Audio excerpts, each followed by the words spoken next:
The first thing I noticed wasn't the legalese. It was the smug look on Rachel's face. That slick, rehearsed expression people wear when they think they're being subtle but are actually screaming gotcha. We were sitting in a conference room overlooking the bay. Glass walls, filtered sunlight, bottled water with labels too fancy to drink. And across from me sat a man in a navy suit worth more than my first car, flanked by a monogrammed leather briefcase and a gold Mont Blanc pen he clearly brought just for effect. Thomas, Rachel began with that sing-song, PR voice she always slipped into around people she wanted to impress. Before we finalize the wedding plans, there's just one thing we should cover. Just a formality. A folder slid across the table. Cream-colored. Heavy paper stock. No initials, no title. Just blank confidence. The lawyer nodded. It's a standard prenuptial agreement. Very fair. I opened it.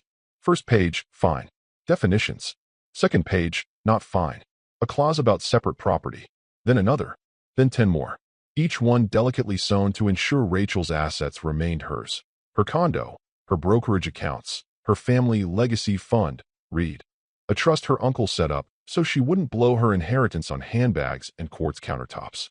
Then came the part that made me stop breathing through my nose. A forfeiture clause. If I challenged any provision of the agreement in the future, I would forfeit everything, even shared equity, even the house we'd picked together. That was the moment I stopped reading and looked up. Rachel smiled, like a hostess pretending the food hadn't come out cold. My lawyer thought we should be responsible, she repeated. With everything going on these days, divorces, lawsuits, it's just good sense. Good sense. Right. I slowly closed the folder. The lawyer leaned forward, expecting a signature or maybe a weak protest he could swat away with practiced condescension. Instead, I stood up. Enjoy your meeting, I said and left. No outburst. No slammed door. No speech. Just absence. Silence, used as a weapon. You'd be surprised how powerful that is, especially when people are bracing for a fight and all they get is vacuum. By the time the elevator hit the ground floor, I could already picture her confusion turning into irritation, then dread. Because I didn't play my part. I didn't plead, or argue, or sputter nonsense about trust and betrayal. I walked. And if you're still listening now, you're part of the 10% that gets it. Most won't. Over 90% of people who hear stories like this never subscribe, but every single click helps us keep building, one brick at a time. So if you're with me so far, subscribe. It means more than you know. Back in my car, I checked my watch. I wasn't late for anything, because I had made no other plans. But this little ambush, it had been planned, just not by her. Rachel didn't know that I had already started moving pieces months ago. She thought she was the one setting the tone of this relationship. What she didn't realize was that I'd seen this exact maneuver too many times before. 38 years in estate law, 10 of those advising ultra-high net worth divorces. People think cheating is the worst betrayal. It isn't. It's when someone plans your defeat while still calling it love. And that folder? That wasn't a prenup. That was her opening move.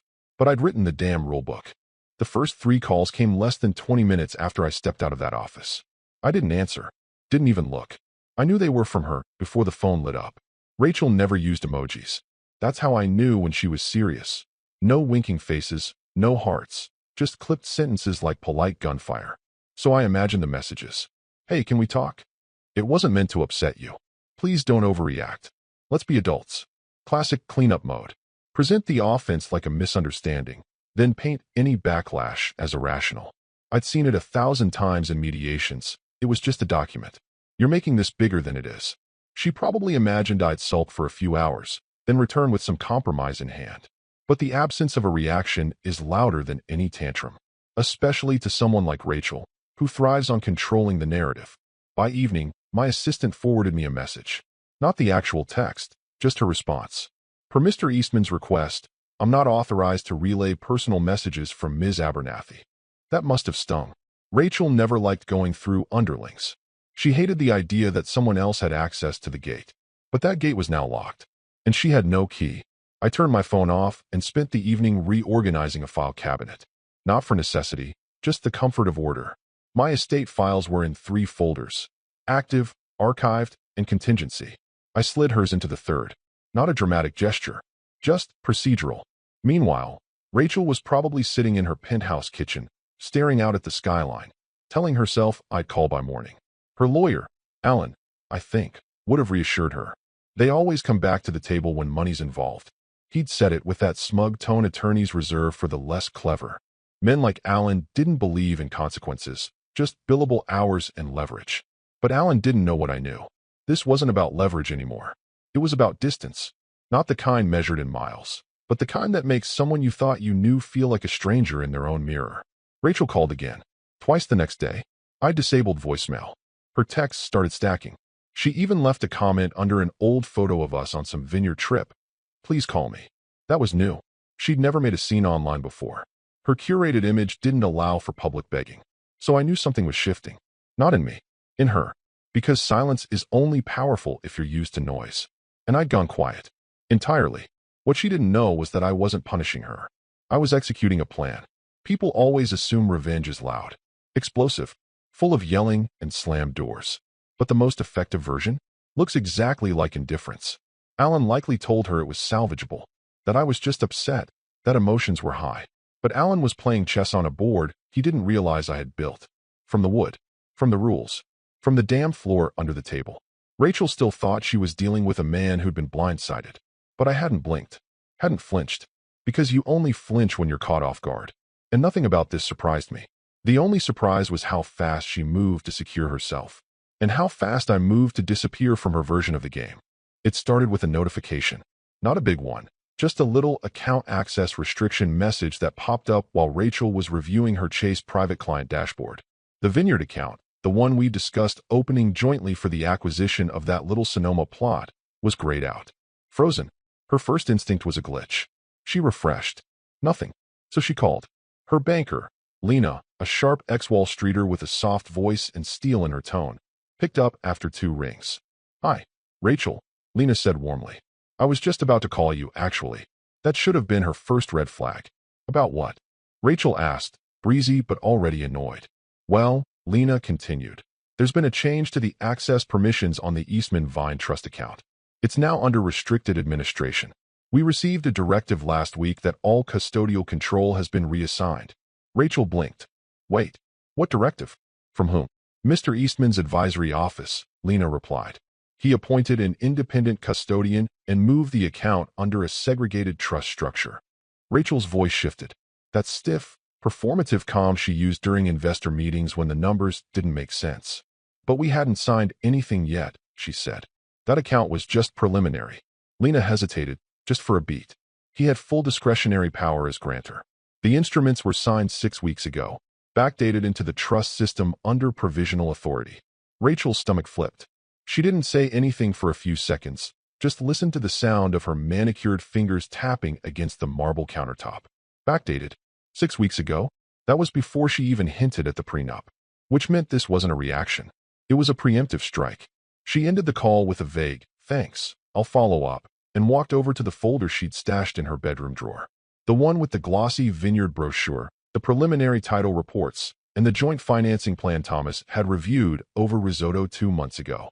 They talked about it like newlyweds talk about kitchen renovations, casual, romantic, full of shallow certainty.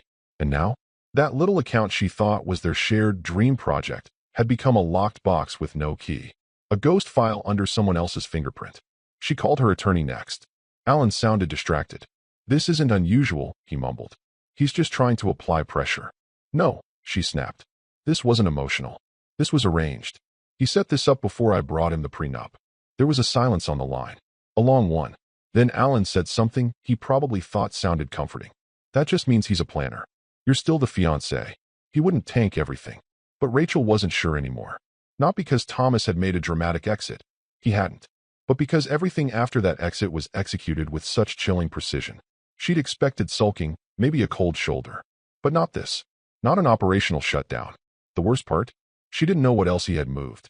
Because the Vineyard account was never the goal. It was the decoy.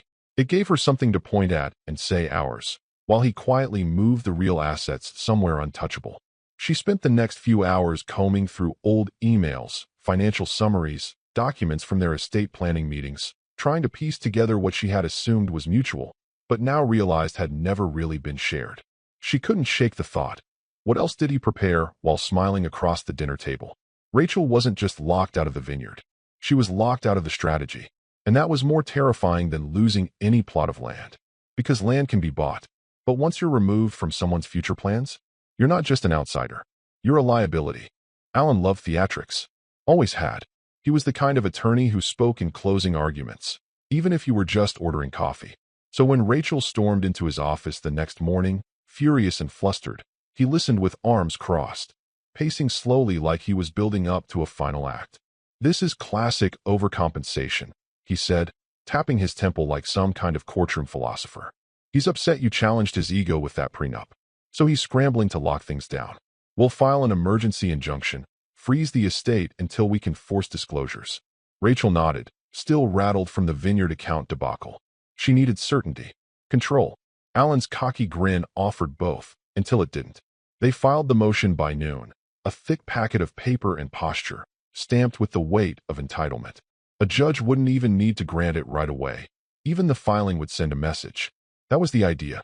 But the response came faster than expected, and it wasn't what Alan had rehearsed in his head. At the county clerk's office, a young woman named Kim, probably fresh out of law school but disturbingly competent, scanned the documents, eyes narrowing. She clicked through a database silently, frowned, then looked up. "I can't process this." Alan raised an eyebrow. "Why not?" She turned the monitor slightly, tapped the screen.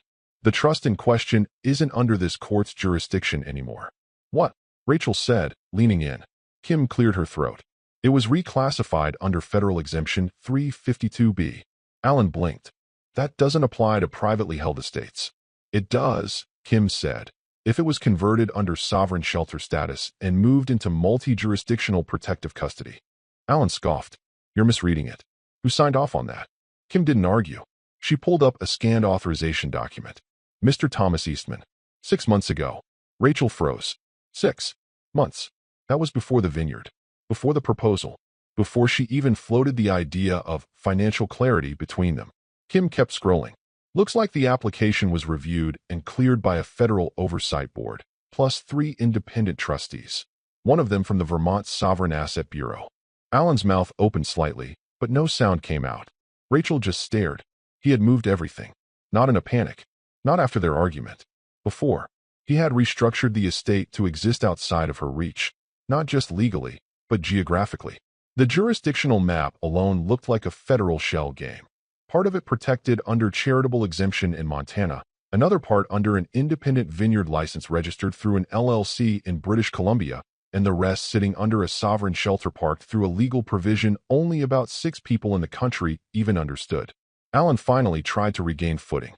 "We'll appeal. That kind of move needs cohabitation disclosure." "No, it doesn't," Kim said. "Not under sovereign split status between unmarried parties." He declared intent and preemptive revocability. "It's ironclad." She printed a receipt and stapled the original motion to it. "We'll still file your documents," she added politely. "But they won't stop anything. This isn't under us anymore." Rachel felt her legs start to shake. Not visibly, but enough that she didn't want to stand anymore. Alan, to his credit, didn't say anything as they walked out.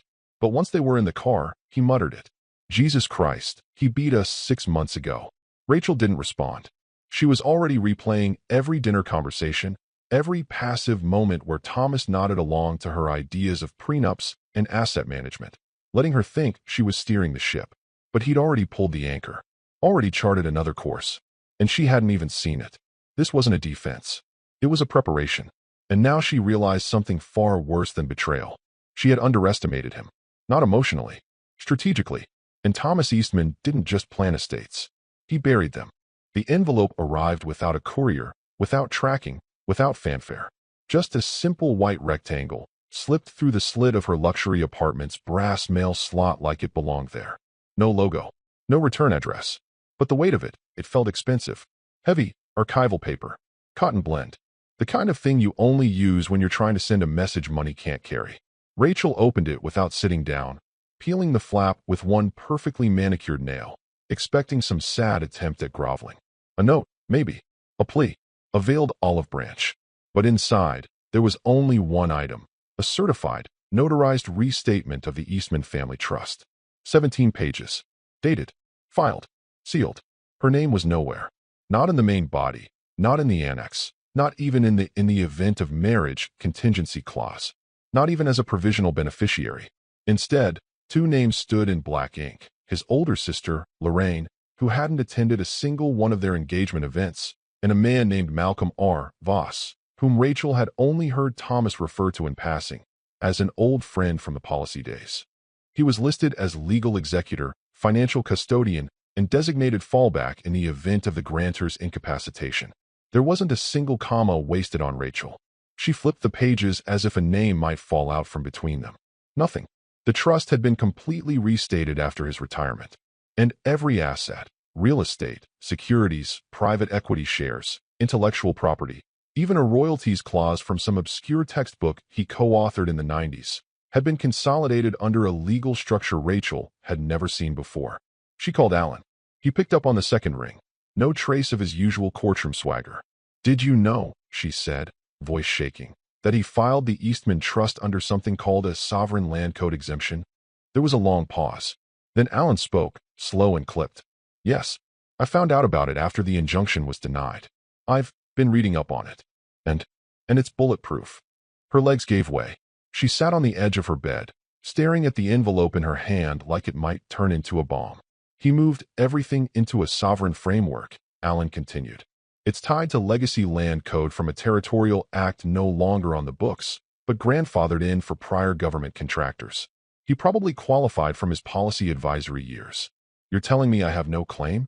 "I'm telling you," Alan said. "You were never in it." Her mind spiraled. How? How could he do all of this? How could he plan this deeply, without her noticing? But the answer was obvious. Because he'd let her believe she was in control. That smile at dinners. The way he deferred decisions. The way he'd handed her brochures for dream homes and tasting room expansion, like he was waiting for her input. None of it was real. It was staging. Theater. He wasn't deciding with her. He was watching her decide how to expose herself. And when she walked into that law office last week with her polished little prenup and her smug little speech, she didn't just tip her hand. She triggered a protocol that had been waiting for the smallest betrayal. And now she stood in a $3.2 million high-rise looking at 17 pages that confirmed what she feared the most. She was irrelevant, not just legally, existentially. Thomas Eastman had removed her with a pen, and the silence that followed was the sound of finality. Rachel had always kept one ace in her pocket, Professor Elias Corrin, her mentor from law school, tenured, sharp, and quietly feared in certain estate litigation circles. When Rachel graduated, it was Elias who got her into her first real firm. When she left that firm, it was Elias who wrote her the kind of glowing letter that got passed around boardrooms like prophecy. He was the man you called when the rules didn't bend. He made the rules. So when she stared at the trust documents and felt her throat dry out, she did what she hadn't done in years. She asked for help. She didn't text. She emailed. Attached the scanned restatement, the summary of the sovereign exemption, a few PDFs of the vineyard account restructuring. Subject line, review request, private. No context. No crying. No drama. Just the facts. She sent it at 11:08 p.m. At 11:21 p.m., her inbox pinged. One sentence. "Why on earth did you try to corner him with a prenup?" That was it. No greeting. No sign-off. No analysis. Just a scalpel through her entire illusion. She stared at the screen like it had slapped her. Corner him? She'd never thought of it that way. Not openly. She called it responsibility, clarity, just smart modern planning. Words that sounded noble until you stripped the lacquer off. Her fingers hovered over the keyboard. "Did I do something wrong?" she typed, then deleted it. Instead, she wrote, "You know him?" The reply came 5 minutes later. "He's not just a planner, Rachel. He wrote part of Title 12, subsection F, Estate Restructuring Framework. I taught one of his white papers for years before I realized he ghost-authored half of it under the Treasury Advisory Board. You're not dealing with a client. You challenged the architect." The screen blurred slightly. She hadn't noticed her eyes stinging. Another ping. "He's one of 5 men I know who can build a trust inside a trust with legacy clauses that survive federal restructuring. One more. There's no version of this where you win. Not legally. Not technically. Not socially." She leaned back, barely breathing. Her apartment felt colder. Or maybe smaller. Because she understood what Elias was really saying. She hadn't just misjudged Thomas. She'd insulted him. With a form letter prenup she hadn't even drafted herself. A boilerplate document, barely tailored, shoved across a conference table like a chess move against someone who designed the damn board. And what was worse? She could remember the exact moment she did it. That subtle smirk she gave when he opened the folder. The look that said this is how it's going to be. The power she thought she held. And he had absorbed it, quietly. Because that's what real architects do. They let the storm pass. Then show you the building was never yours to begin with. She picked up her phone, thumb trembling slightly, and opened his contact. Still blocked. Of course. Because this wasn't about anger. It was about inclusion. And he had already decided she was no longer part of the structure. He didn't revoke a plan.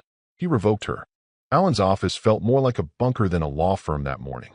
Rachel sat across from him, legs crossed tightly, eyes hidden behind oversized sunglasses even though they were indoors. She hadn't slept. Anyone could see that. But she wouldn't admit it. Wouldn't give it power. That was her style.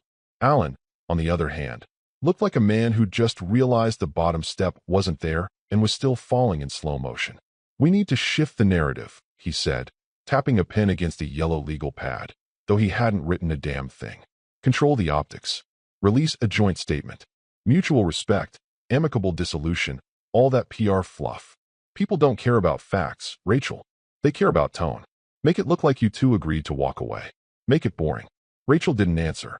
She was scrolling, reading something over and over again on her phone, lips pressed so tight they were turning white.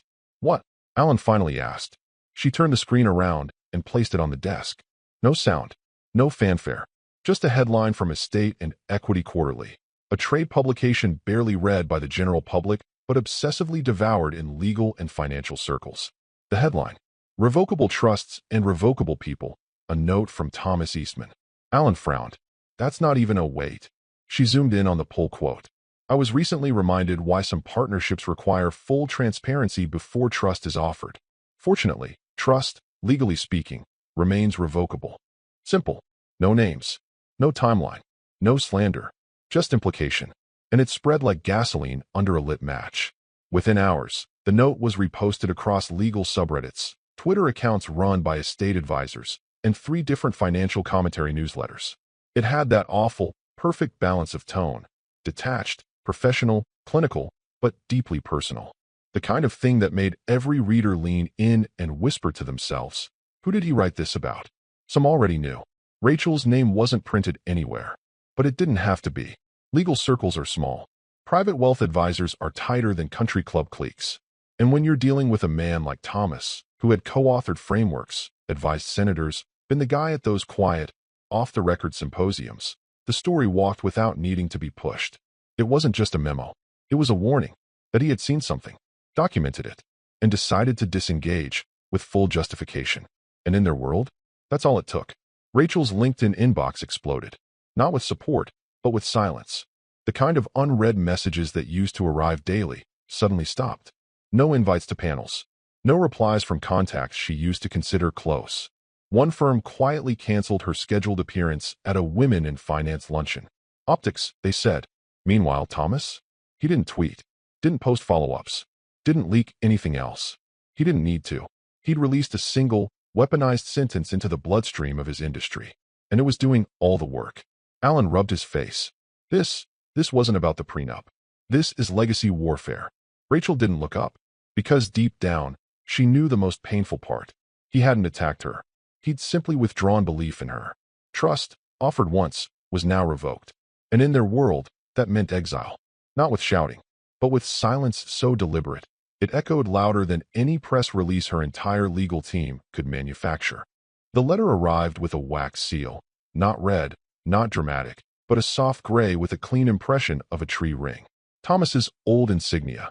It had once adorned his firm's holiday wine labels, embossed into parchment gift cards, etched into the corks of the bottles they sent to board members and legacy clients. Now, it marked something else entirely, finality. Rachel opened it slowly this time. No rush. No panic. Just resignation. She already knew it wouldn't be friendly, but she wasn't prepared for how unfriendly it would be while still sounding gracious. Inside was a 2-page overview, printed on heavy linen paper. The title, Eastman Foundation, Legacy Realignment Notice. It took her 2 reads to even understand what she was looking at. The estate, the one she had envisioned stepping into like a curated museum tour. Vineyard properties in Napa and Woodinville. Antique collections held under private insurance. The small portfolio of biotech stock Thomas had once vaguely referred to as a sleeper. Everything had been rolled into a private foundation. Not a public trust. Not a family grantor vehicle. A charitable entity registered under 501(c)(3) protections, with specific clauses defining conditional disbursement, public service obligations, and most notably, revocation triggers. She read one clause 3 times before her vision started to swim. In the event of any legal contest, filing, or claim, direct or indirect, by any individual previously engaged in a romantic contract with the grantor, said individual shall be rendered ineligible for access, participation, or consultation in perpetuity. There was a note in parentheses beneath it. This includes, but is not limited to, prenuptial negotiations filed in adversarial context. That's when her fingers went numb. The prenup. Her prenup. The one she presented with that fake smile preamble about responsibility and protecting both of us. It had been the trigger, not just socially, not just emotionally, legally. She tried to hold the paper steady. Couldn't. Her own chess move had activated a landmine. The estate hadn't been locked away after the fact. It had been structured to respond to betrayal, like a pressure plate in a museum vault. It wasn't just the property that had been transferred. The framework had shifted. The Eastman Foundation now owned the assets, but Thomas had retained operational distance as a founder emeritus, which meant he could step away and still know that every bottle of wine, every painting, every damn stock split now answered to a board of trustees handpicked by him, but technically separate. He didn't own the estate anymore, which meant Rachel couldn't sue him for it, couldn't petition, couldn't even negotiate. Because how do you bargain with an entity designed to never talk back? She called Alan again, straight to voicemail, left a message. Call me back. Urgent. Please. I just read the... Click. She hung up. Pointless. She opened her laptop and typed the name of the foundation into a search bar. There it was, clean as daylight. IRS verified. Mission statement focused on long-term conservation of historical estates, education, and ethical legacy preservation. Ethical. That word scraped against her like sandpaper. She had imagined herself pouring wine at donor galas, giving guided tours of their collection, sitting on the board like some high society matriarch. Instead, she was reading a clause that carved her out of that entire future with surgical precision. Thomas hadn't just removed her from his life. He'd sterilized the future of her ever-laying claim to his world. And all she had to do to lock herself out was try to secure a seat at the table. It was the oldest trap in estate law. Bait the entitled party into pressing too soon, and then let the mechanism punish the assumption. She had played offense, but he had written the rules. And now, she wasn't just out of the game. She was barred from the stadium. Rachel was curled on her sectional in a robe that still smelled faintly of that citrus detergent Thomas used to buy in bulk. He said it was satisfyingly unscented, which made no sense, but somehow fit him perfectly. The TV was on but muted. A wine glass half full, or maybe half empty. She couldn't decide. Her phone buzzed against the marble coffee table. Alan's name. She answered on the first ring. Please tell me you have something. She heard him inhale. Not the usual inhale then answer that lawyers use to sound in control. No, this one was longer. Uneven. Like someone breathing through a paper bag after realizing the fire exit was welded shut. I spoke to a friend at the Office of Financial Strategies. He began, voice low and fast. Someone who handles legacy shelter constructs. He dug into Eastman's filings. And, she snapped. Alan didn't posture this time. Rachel, it's worse than I thought. She gripped the arm of the couch. Thomas placed the entire estate under a grantor trust with a reversion trigger. It activates in response to any legal action interpreted as adversarial intent. I don't speak trust jargon right now, Alan. English. Alan's voice dropped, like he hated the words coming out of his own mouth. In English, you serve him a prenup. That counts as adversarial. The trigger fired the moment you handed him that folder. And when it did, everything in that trust was instantly, irrevocably rerouted to foundation custody. Rachel's jaw clenched. But he didn't own everything. Not yet. Some of it was still in transition. No, he structured the timing. Legally, the pending assets were under provisional clauses, meaning he kept the paperwork just shy of final until the trigger. It was a trap. She stood up, knocking over the wine glass. It rolled, deep red soaking into the cream carpet like blood and snow. Alan, tell me there's a loophole. Silence. Alan. Rachel. You can't even mention his name in a court filing now. The trust has a name severance clause. Any attempt to invoke his identity in legal action activates non-cooperation protocols. His name is sealed. She couldn't breathe. You're saying I can't sue him? You can try, Alan muttered. But you'll be filing against an empty chair. Everything you knew about him, his accounts, assets, rights, they've all been evacuated, relocated. The name Thomas Eastman is now a figurehead, a person without possessions, a ghost. She sat down hard, knees buckling. Her ears rang. Ghost. The man she'd once imagined growing old with, sitting in vineyard kitchens, naming cheese platters after grandchildren. They were gone. Not because he vanished, because she pulled the pin. And now, there was nothing left to fight for. No negotiation. No amicable split. No leveraging of what they'd built together. Because they hadn't built anything. She'd been standing on scaffolding, and he had pulled the foundation out from beneath her the moment she thought it was smart to test him. A prenup. That's all it took. For pages. One folder. A fake smile, and a pen she borrowed from the receptionist. She thought she was protecting herself. Instead, she'd triggered a chain reaction meticulously designed to erase her from every ledger, filing, and clause Thomas had ever touched. And now, not only did she lose the game, she was erased from the board. It was raining, because of course it was. That soft, petty kind of rain that doesn't pour. It just soaks you out of spite. Rachel stood at the foot of the driveway, clutching the wrought iron gate like it might open out of pity. Her heels dug into the gravel, now clumped with wet clay. She looked smaller than she ever had, her hair unmade, face raw, tears streaked through a layer of mascara applied in desperation rather than habit. Beyond the gate, the house stood like a monument, quiet, modern, and somehow indifferent. Thomas's house. No, not his house anymore, not technically. It belonged to the foundation now, but still, it had his fingerprint, his design, his quiet control. A figure appeared in the distance. Slow steps on clean stone. No umbrella. No rush. Just him. Calm. Deliberate. Thomas Eastman. He looked older. Not aged, but refined. Sharper, somehow. Like a knife honed by silence. The lines around his eyes weren't from stress. They were from seeing things clearly. Rachel didn't move. He stopped a few feet from the gate. No anger. No curiosity. Just presence. She opened her mouth. Her voice cracked. You knew. She whispered, rain catching her breath. You knew I'd asked for a prenup, didn't you? He didn't answer right away. Just studied her like she was a name he'd already erased from a ledger, but hadn't quite forgotten how to pronounce. I hoped you wouldn't, he said finally. Soft. No malice. She stared at him. Her hands trembled. I didn't mean, she started, but even she didn't know how that sentence ended. Thomas reached into the inner pocket of his coat, pulled out a small white envelope, weathered but intact. No seal, just folded, with quiet weight. He passed it through the bars. She took it, fingers shaking. He didn't say anything more, didn't offer closure. He just turned and walked back. No theatrics, no monologue, just retreat. Rachel stood there for a full minute before peeling the envelope open. Inside was a single sheet of letterhead. The old kind, thick, cotton weight, his name embossed in the corner from a consultancy that no longer existed. Dated, a full year before they met.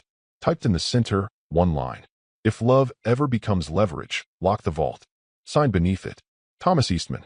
She stared at the signature. It wasn't angry. It wasn't cold. It was precise. Preemptive. She had thought she was clever, guarding herself, playing smart, hedging risk. But Thomas hadn't been playing. He had predicted. Not the betrayal. Not the timing. Not the wording of her prenup. He had predicted the type of person she might become, and prepared the system to survive it. Not destroy her. Survive her. And that was the final wound. Because revenge, she could have understood. She could have fought that. Screamed against it. Countered with lawyers and narratives and sympathy. But this wasn't revenge. This was design. And it was perfect.